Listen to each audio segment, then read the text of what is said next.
The massive crystalline dome of the Galactic Council's Grand Chamber loomed against the backdrop of three setting suns. Inside, thousands of alien representatives from across the Milky Way sat in tiered rings, their murmurs creating a cacophony of clicks, whistles, and rumbles. At the center stood Admiral Eleanor Frost, Earth's emergency envoy, her military uniform stark against the ornate chamber. The High Arbiter Vexmore, a towering six-limbed being with iridescent scales, raised all four of his primary arms for silence. The chamber fell quiet. The execution of Ambassador Thomas Rivera was carried out in accordance with galactic law, Vexmore announced, voice reverberating through the chamber. The human violated sacred protocol by making direct eye contact with the Divine Empress of the Kalari Dominion. Admiral Frost stood motionless, but her eyes burned with controlled fury. The Quillari failed to provide Earth with the complete diplomatic protocols. Ambassador Rivera was deliberately set up to fail. Gasps and outraged hisses filled the chamber. A recording appeared in the air above, showing Rivera, a dignified man in his 50s, bowing before an alien queen. He raised his eyes slightly, meeting hers. Guards immediately seized him. The recording cut to his public beheading, broadcast across the galaxy as a warning. The Quillari Empire sought to make an example of humanity. Frost continued, her voice unwavering. They believed us weak, a primitive species barely a century into faster-than-light travel. They assumed we would cower, the High Arbiter interrupted. Your species has been granted audience merely as a courtesy. This council has ruled. The matter is closed. Frost removed a small metallic sphere from her pocket. Earth requested this audience not to plead for justice, but to inform the council of our response. She activated the sphere. A holographic display materialized showing the Quillari homeworld. Then, inexplicably, their primary moon began to move, shifting orbit with impossible precision. 72 hours ago, while you debated protocol violations, humanity deployed our gravitational displacement technology. The Quillari moon is now on a new orbit, stable but permanently altered. The chamber erupted in chaos. Such technology was thought to be millennia beyond human capability. We could have chosen destruction, Frost said into the pandemonium. Instead, we chose demonstration. Every Quillari citizen will now see their altered moon every night, remembering what happens when you underestimate humanity. As Frost turned to leave, the High Arbiter's voice trembled. This is impossible. Your species couldn't possibly. We were peaceful explorers, Frost responded, pausing at the chamber exit. But you should know this. Humanity didn't survive its violent history by being forgiving when our people are murdered. Ambassador Rivera has a family. They deserve justice. She stepped through the doorway, leaving behind a council chamber in complete disarray. Alien representatives frantically communicating with their homeworlds about the shocking revelation. Humanity possessed technology that could move celestial bodies. And this, the Admiral knew, was just the beginning of humanity's response. Back on the human vessel, Admiral Frost removed her formal jacket and sank into a chair in her private quarters. The display screen showed feeds from the council chamber, still in uproar. She allowed herself a moment of satisfaction before the weight of responsibility returned. Status report, she demanded. Her second-in-command, Captain Marcus Reynolds, appeared on screen. Phase 1 complete, Admiral. The Quillari are in panic.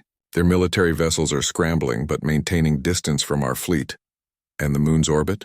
Stable as planned. Our engineers confirm the gravitational anchors will hold indefinitely. Frost nodded. For decades, humanity had hidden their technological advances from the galactic community. The decision to conceal their true capabilities had been controversial on Earth, but ultimately proven wise. The other species had underestimated them, treated them as newcomers, primitives still finding their footing among the stars.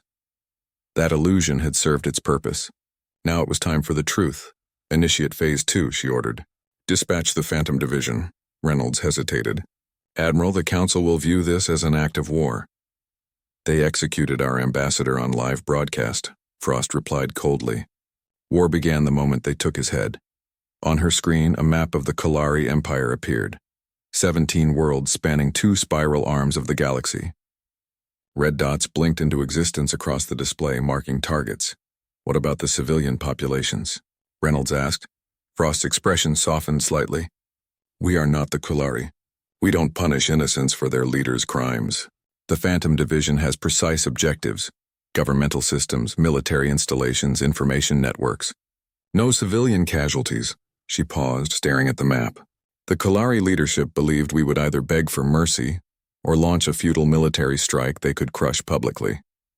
They never imagined we could touch their moon or infiltrate their most secure systems. And when they realize what else we're capable of, Frost's lips tightened into a grim smile. Then they'll understand why Earth has survived countless extinction-level events, why we thrive despite our violent history. We are adaptable, Captain, resourceful, and when threatened, utterly relentless. On her wall display, news reports from across the galaxy were already showing footage of the displaced Kolari moon. Scientific experts expressed disbelief. Military analysts predicted instability. Political commentators questioned what this meant for galactic power dynamics. None of them yet grasped the full implications. Rivera believed in peaceful coexistence, Frost said quietly. He represented humanity's highest ideals, our hope for a future beyond conflict. And now? Reynolds asked. Now we show the galaxy our other face, Frost replied. The one we've spent millennia perfecting through countless wars. The face that says, attack us at your peril. She turned to the window, gazing at the distant stars. Out there, the Phantom Division ships were already moving into position. 200 elite operatives, carrying technologies that would seem like magic to most galactic species. Within days, the Kolari Empire would understand the true cost of their arrogance. Send a message to Rivera's family, Frost instructed.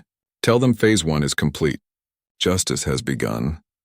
As her ship prepared to depart Council space, reports came in of emergency sessions being called across the galaxy. Species that had ignored Earth were suddenly desperate for information about human capabilities.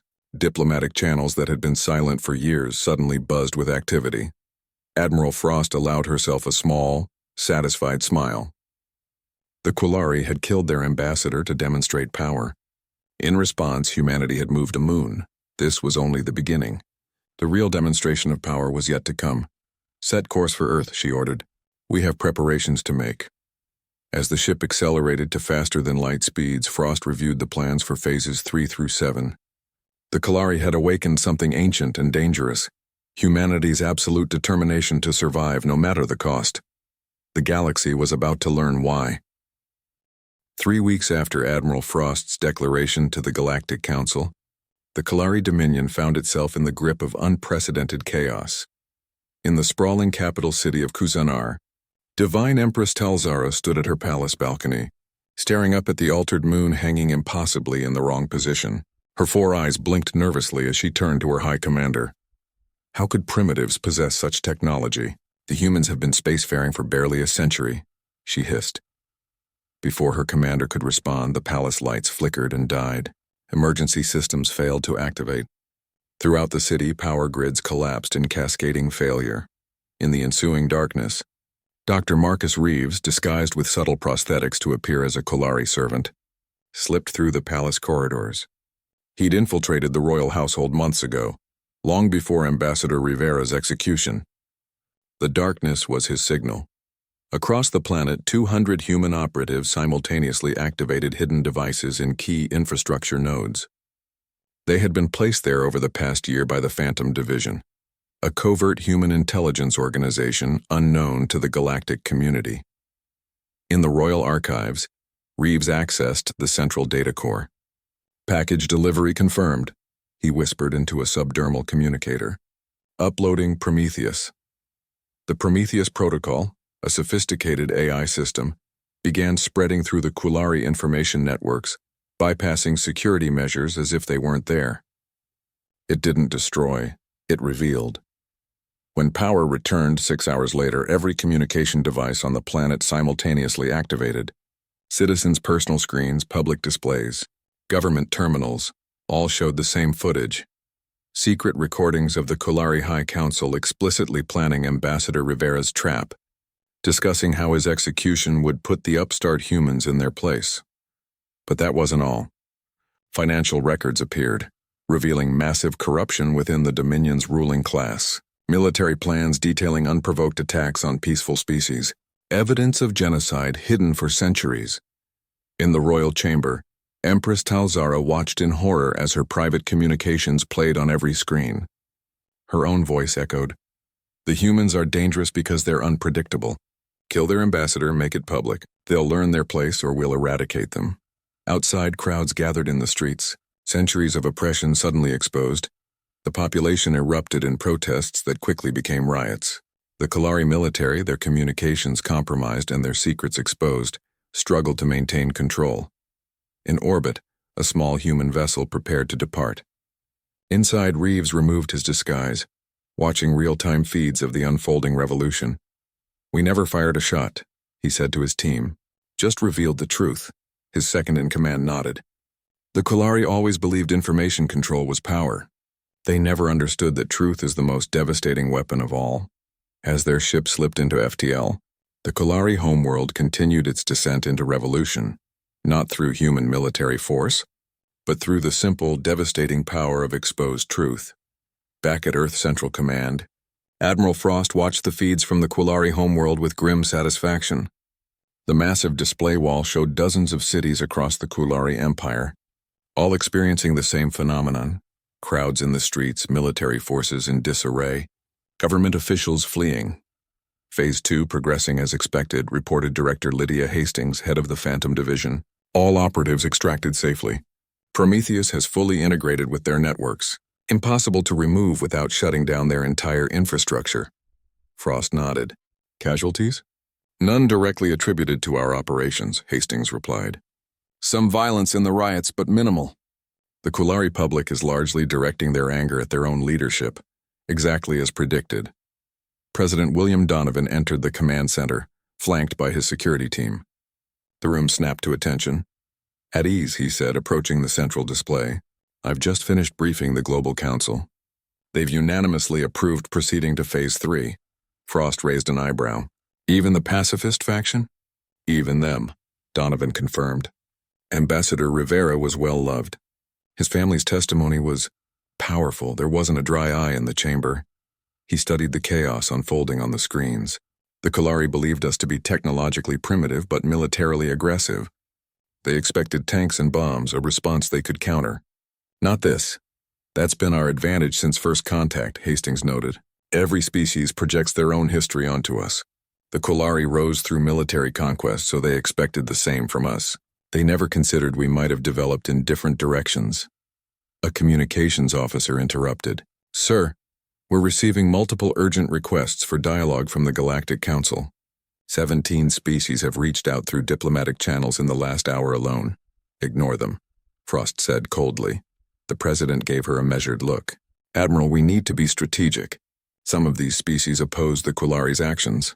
"Not openly," she countered. "Not when it mattered. They watched Rivera die and did nothing. Because they didn't believe we could respond effectively," Hastings interjected. "That calculus has changed now. They're reassessing everything they thought they knew about Earth." The president nodded slowly. "Respond to the Moldavi representative only. They at least abstained from endorsing the execution.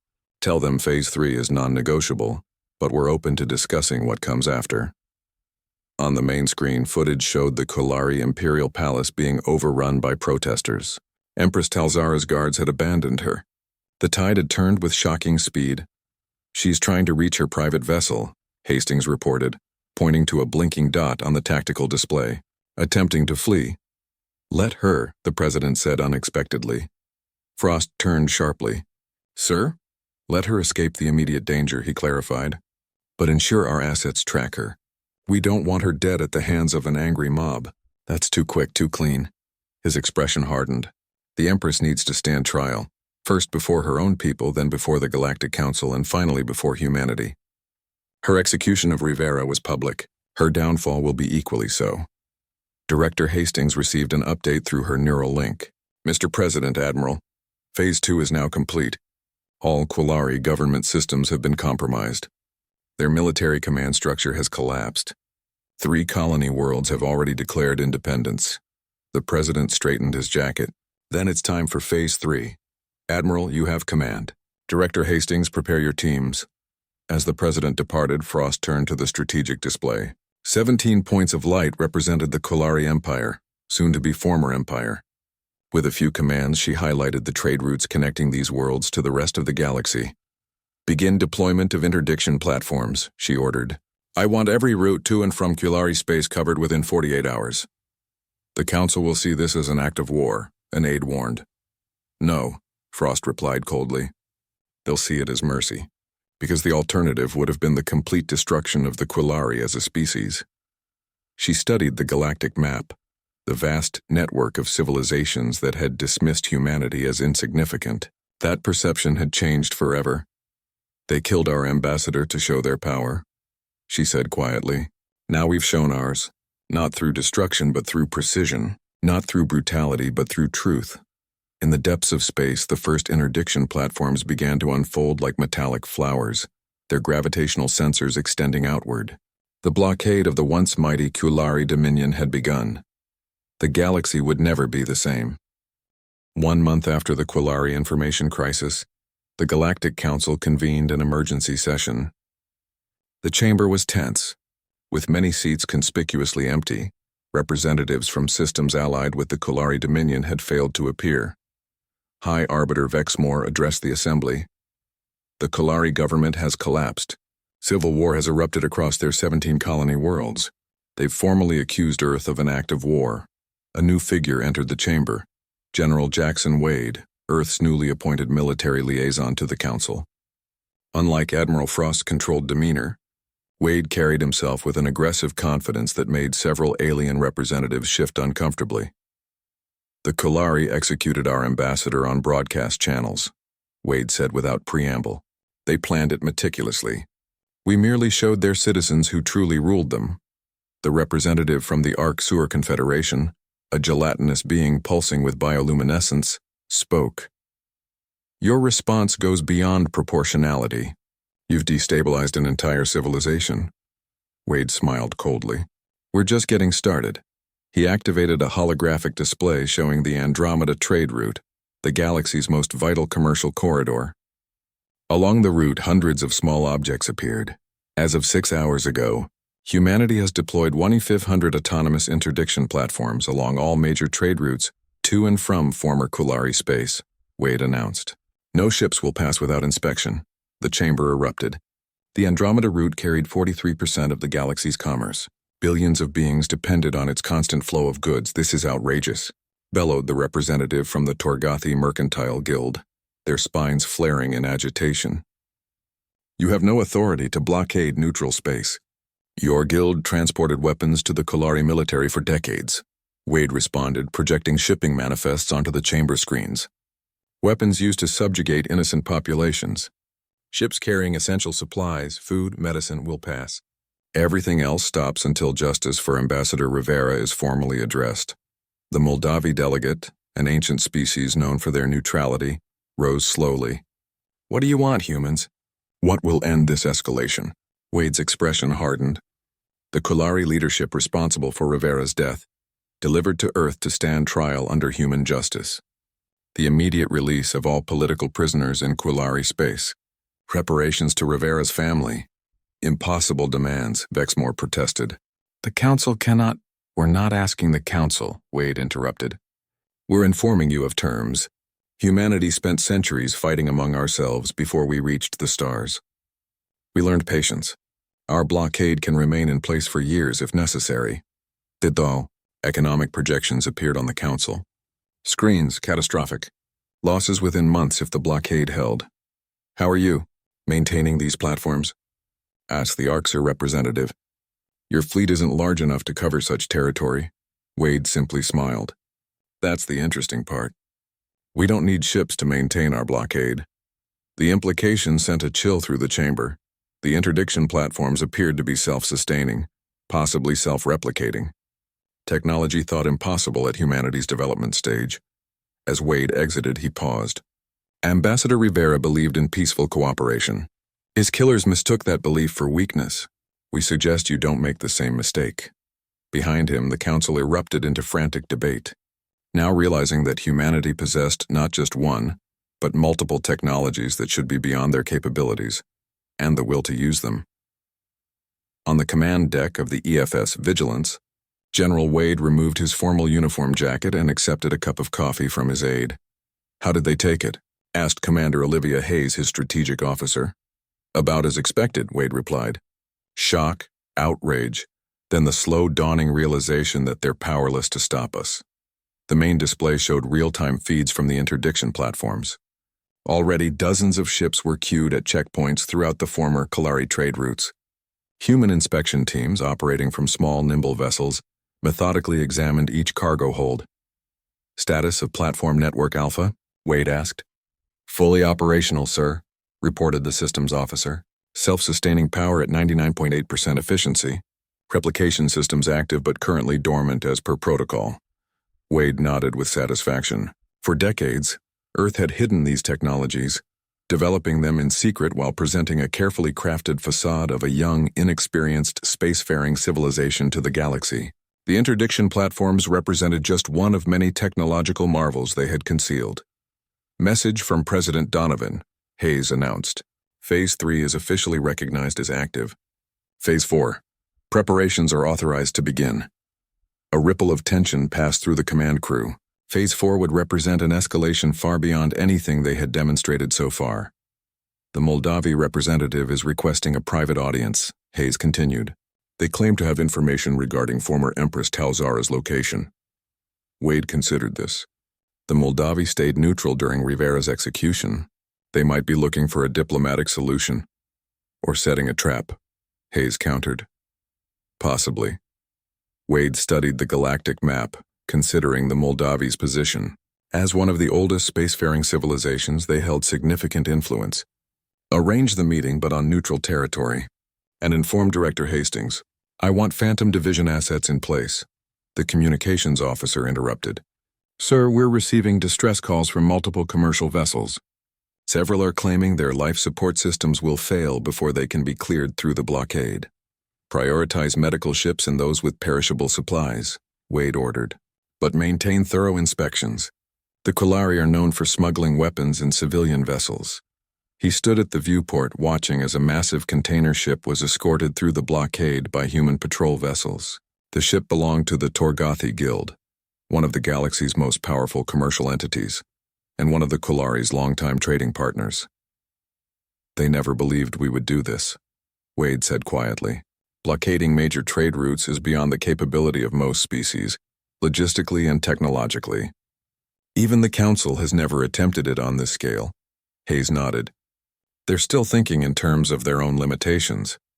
They cannot comprehend that Earth developed along a different technological path. A deliberate misconception we encouraged," Wade reminded her. "When we joined the galactic community, we presented ourselves as newcomers still finding our way. We shared some technologies but kept our true capabilities classified. A decision that has served us well," Hayes agreed. "But now that we've revealed some of our capabilities, the other species will be watching closely, analyzing, attempting to determine our actual technological level." Wade smiled grimly. "Let them try. Each phase of our response is calibrated to reveal only what we want known. The full extent of Earth's capabilities remains secure." On the main screen, feeds from across the galaxy showed panicked trading on commercial exchanges. The value of Kalari assets was plummeting. Economic ripples were spreading far beyond their former empire. "Sir," the communications officer called. "Transmission from Admiral Frost on Earth. The Galactic Security Council is convening an emergency session to discuss sanctions against humanity." Wade laughed without humor. "Sanctions? They still don't understand. We don't depend on their trade networks or technology exchanges. Earth is self-sufficient, has been for generations." He turned to face his command staff. "Inform Admiral Frost that Phase 3 is proceeding as planned, and prepare a detailed analysis of which council members are pushing for sanctions. They just identified themselves as our next targets." Throughout the galaxy, species that had dismissed humanity as a minor player in galactic politics were frantically reassessing. Military strategists studied the little public information available on Earth's defenses. Intelligence agencies doubled their efforts to infiltrate human systems. Diplomats prepared desperate overtures of friendship, but it was too late for any of that. Humanity had revealed itself not as the galaxy had expected, not as conquerors or warriors, but as something perhaps more frightening.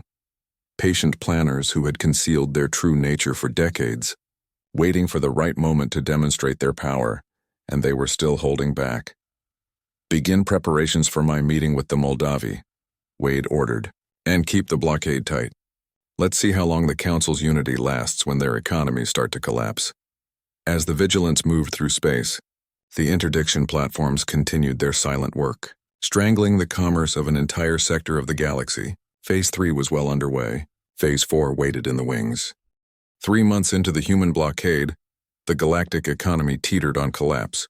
Emergency council sessions ran continuously, but solutions remained elusive.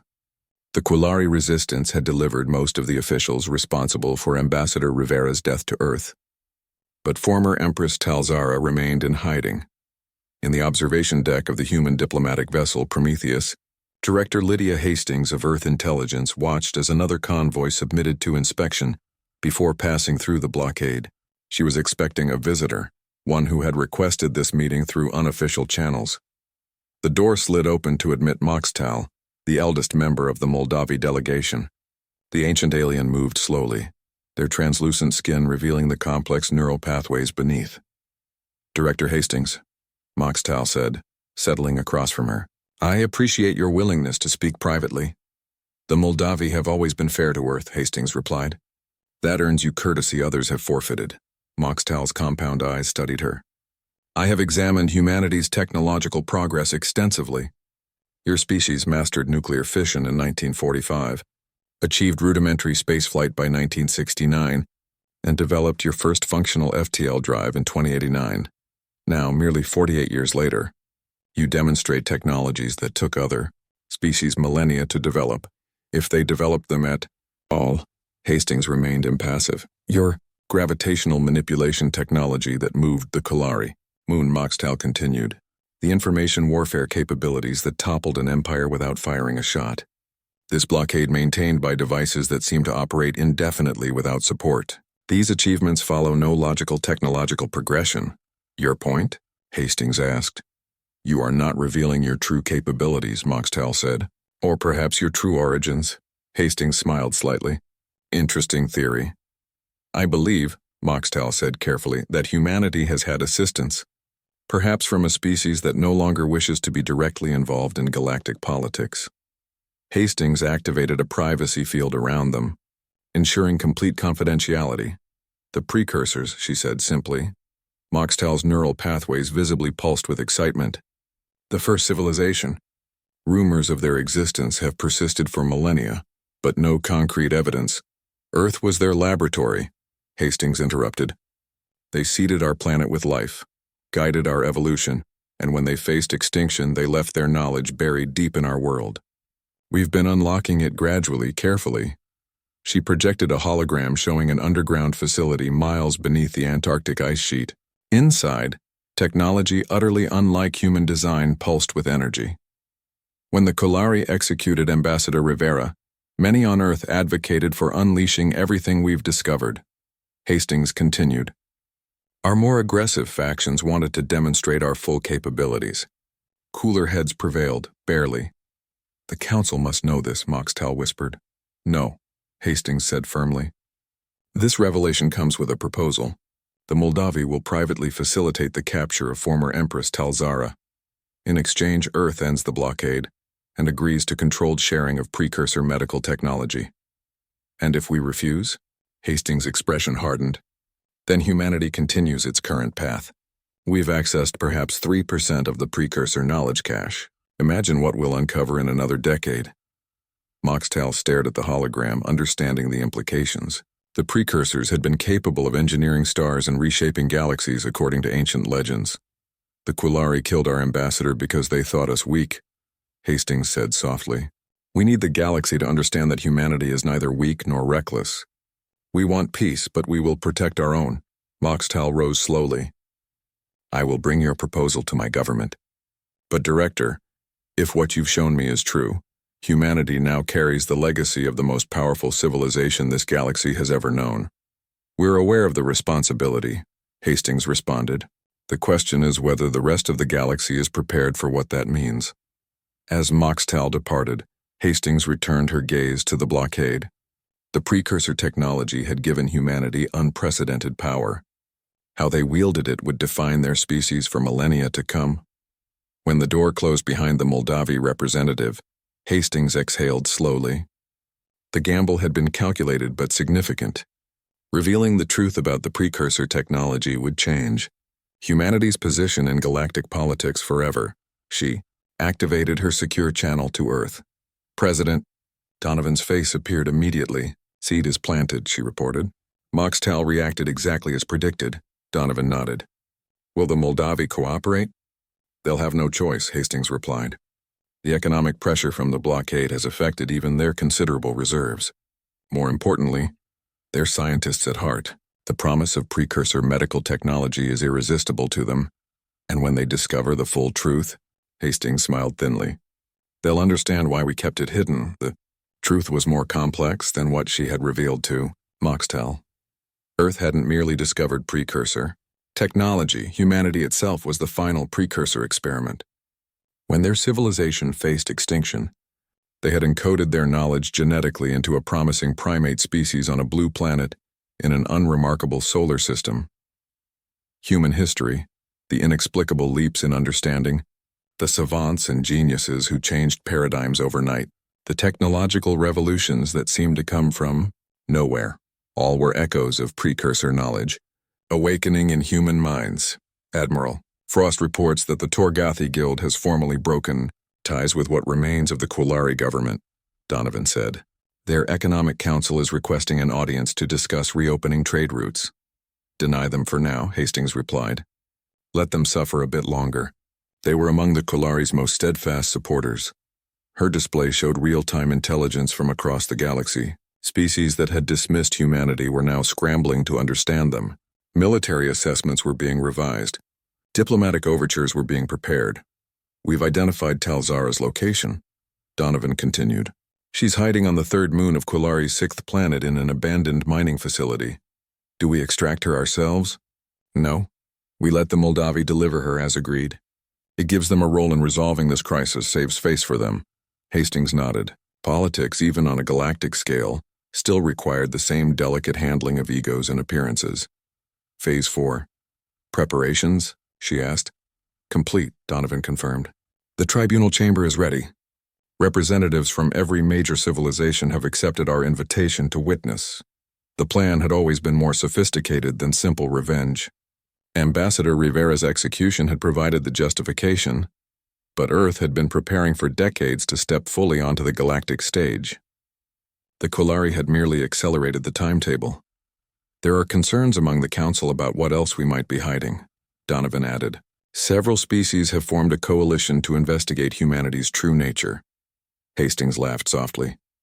Let them investigate. They'll find exactly what we want them to find.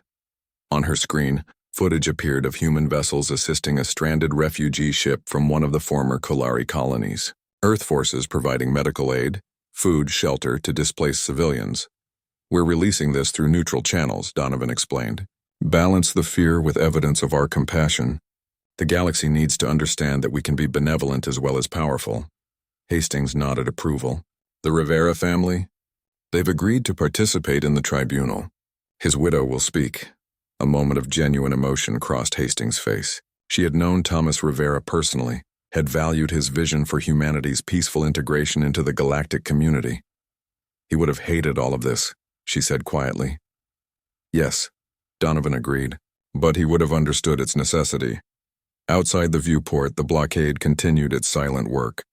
In the distance, a Moldavi diplomatic vessel was departing, carrying Moxtal and the information that would change the galaxy's understanding of humanity forever. Prepare for Phase 4, Hastings instructed. When Talzara is delivered, we move immediately to the tribunal. The pieces were falling into place. The galaxy had dismissed humans as newcomers, as primitives barely worthy of notice. That illusion had served Earth's purposes for decades, allowing them to develop and prepare. Now the truth would emerge, carefully controlled and revealed in stages.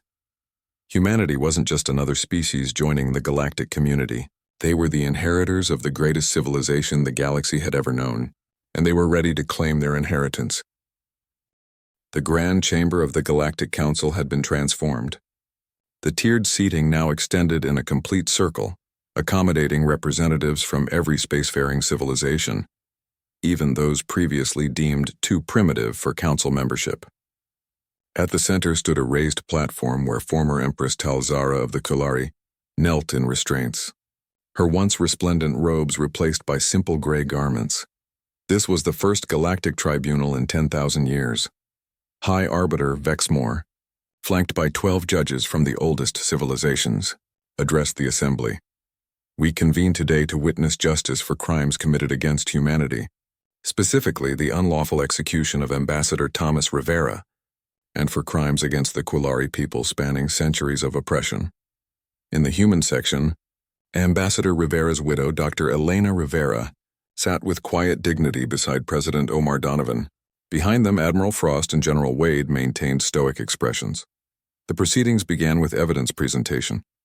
The tribunal viewed recordings of Ambassador Rivera's execution, followed by recovered documents proving the deliberate setup. Then came the more damning revelations, centuries of Kulari atrocities, genocide against 3 now extinct species, biological warfare against rival civilizations. When the evidence concluded, President Donovan approached the central platform. The chamber fell silent. Humanity could have pursued vengeance, he began, his voice steady. We possessed the means to destroy the Kulari completely. Many of my people demanded exactly that. He gestured toward Dr. Rivera. But Ambassador Rivera believed in something greater than retribution. He dedicated his life to the principle that diverse civilizations could find common ground through understanding, and Donovan turned to face Talzara. You killed him because you feared what he represented, a humanity that would not be controlled, that would question the injustices we witnessed. You believed his death would diminish us. Instead, it unified our planet like nothing in our history. He addressed the council directly. Earth does not seek the former Empress's execution. We propose something more fitting, a lifetime of service.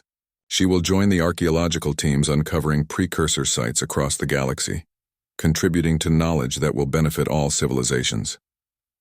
Murmurs filled the chamber. The revelation of precursor technology, officially acknowledged just weeks ago, had sent shockwaves through galactic society. Additionally, Donovan continued, Earth proposes the creation of the Rivera Protocols, a new diplomatic framework ensuring that cultural misunderstandings never again result in violence. And finally, we invite Kulari representatives to join the new Galactic Oversight Committee that will govern the controlled release of precursor technology. Talzara looked up in shock. You would include my people? After everything? Dr. Elena Rivera stepped forward, speaking for the first time. My husband believed that progress comes only when former enemies work together. The Kulari people are not defined by your crimes. The High Arbiter called for deliberation. Hours later, the tribunal reconvened with its decision, accepting all of Earth's proposals with one addition. Humanity would chair the Oversight Committee, acknowledging their role as stewards of the precursor legacy. As the session concluded, Ambassador Rivera's adult daughter, Commander Sofia Rivera of the Earth Defense Force, approached the human delegation. She carried a small box containing her father's diplomatic insignia. It's done, she said quietly to her mother. Dr. Rivera nodded, tears in her eyes. Your father would be proud, not of the power we've demonstrated, but of the restraint. President Donovan joined them. The true test begins now. The galaxy will be watching how we handle this responsibility. Outside the chamber, representatives from dozens of worlds waited to speak with the human delegation. Some with alliance proposals, others with technology exchange offers, many simply seeking assurance that humanity's intentions remained peaceful. Commander Rivera gazed out at the gathering. They killed our ambassador thinking we were weak, she observed. Now they fear us because we're strong. Admiral Frost placed a hand on her shoulder. Our task is to show them something more important than strength or weakness. Your father understood it, the power of justice tempered with mercy. As the human delegation moved to meet with the galactic representatives, the ambassador's insignia was passed to President Donovan. He affixed it to his formal attire, a small symbol of the diplomat whose death had changed the course of galactic history, not through the war it almost triggered, but through the unprecedented peace it ultimately created. Humanity had arrived on the galactic stage not just as a technological power, but as the architects of a new era, guardians of a legacy far greater than anyone could have imagined. After the tribunal, the human delegation retired to their ship. The diplomatic vessel Renaissance hummed with subdued activity as staff prepared for departure back to Earth. In the main conference room, President Donovan sat with his core team, Admiral Frost, General Wade, Director Hastings, and Dr. Elena Rivera. The Council is scrambling to adjust to the new reality, Hastings reported. Our intelligence indicates at least 17 species have already begun research programs attempting to reverse engineer what little they've seen of our technology. Let them try, Wade said dismissively. What we've revealed is centuries ahead of their capabilities, and millennia behind what we're still keeping secret, Frost added quietly. Dr. Rivera, who had been silent throughout the discussion, finally spoke. Thomas would have wanted more transparency. He believed sharing knowledge was the path to lasting peace. And he was right, Donovan acknowledged. But premature sharing brings its own dangers. The galaxy isn't ready for everything we've discovered. Through the viewport, they could see the Council station, now surrounded by ships from dozens of worlds, news of the tribunal, and more importantly, the revelation about precursor technology, had spread across the galaxy with unprecedented speed. What happens to Talzara now? Dr. Rivera asked. She's being transported to the Proxima Research Facility, Hastings replied. Her knowledge of Quillari history and culture will be valuable as we continue to decipher precursor archives. Elena Rivera nodded slowly. I don't forgive her. I never will. But Thomas believed in redemption, even for those who seemed beyond it. The room fell silent, each member of the team lost in their own thoughts. They had achieved everything they'd set out to do. Justice for Ambassador Rivera, a fundamental shift in humanity's standing in the galaxy, and the beginning of a controlled revelation about Earth's true technological capabilities. The Oversight Committee begins its work tomorrow, Donovan finally said. Dr. Rivera, are you certain you wish to serve as chairperson? No one would blame you for returning to Earth? Elena squared her shoulders. My husband gave his life trying to build bridges between civilizations. I can think of no better way to honor him than to continue that work. On the main display, reports from across former Quillari space showed the dismantling of the blockade. Human interdiction platforms were powering down, folding back into their compact travel configuration. Trade routes were reopening. The galactic economy was already showing signs of recovery. Phase 4 complete, Frost noted. The responses have been within predicted parameters. And Phase 5? Wade asked. Donovan looked thoughtful. We proceed as planned, but with caution. The revelation about the precursors has accelerated our timeline. We need to be prepared for increased scrutiny. What none of them said aloud was the truth that only a handful of humans knew, that the precursor technology was merely the beginning. The genetic legacy encoded in humanity was still awakening, still evolving. Each generation of humans showed subtle but measurable increases in cognitive capacity, intuitive understanding of quantum mechanics, and other abilities that defied conventional explanation.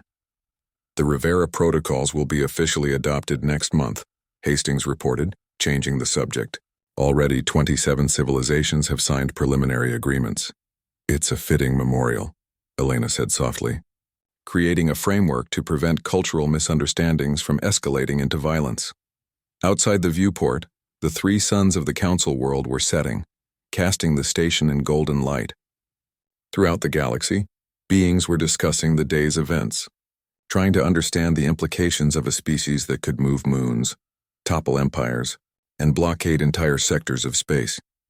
They killed our ambassador believing we were weak, President Donovan said, echoing Commander Rivera's earlier observation. They never understood what we truly are. And what is that? Elena asked. Donovan smiled slightly. Inheritors of the greatest legacy the galaxy has ever known. And now its guardians. As the Renaissance prepared for departure, communication requests continued to flood in from across the galaxy. Species seeking alliance, technology exchange, diplomatic relations with the civilization that had suddenly revealed itself to be far more than it had appeared. Humanity had stepped onto the galactic stage not as conquerors or warriors, but as something more profound, stewards of knowledge, architects of peace and protectors of justice. The death of one ambassador had triggered not a war, but a transformation that would echo through the stars for millennia to come. The galaxy would never be the same. And that was exactly as Ambassador Thomas Rivera would have wanted it.